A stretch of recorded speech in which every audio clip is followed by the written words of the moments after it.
Ja, Gemeinde, ist mal wieder soweit. Das nächste Pokerkölsch muss getrunken werden. Habe mich hier verabredet mit meinem Freund zum FC.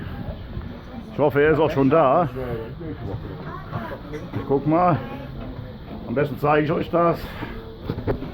Ja, mein Kölsch ist natürlich schon da. Das Pokerkaffee, ne? Natürlich mit FC. Nehme ich mir mal, suche ich mal meinen Freund. Ah, Daniel. Hey.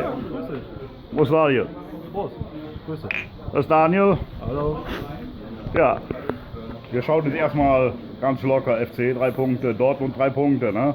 Ich wünsche euch ein schönes Wochenende, ne? Wie ist das da, Daniel? Moment, ich muss euch noch was zeigen, einen Moment. Geht ja gar nicht, oder? Ja, was ist denn, ne? Jungs, das muss ich euch zeigen. Lot euch das mal an, hey.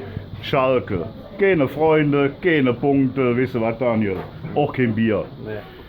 Das machen wir nicht.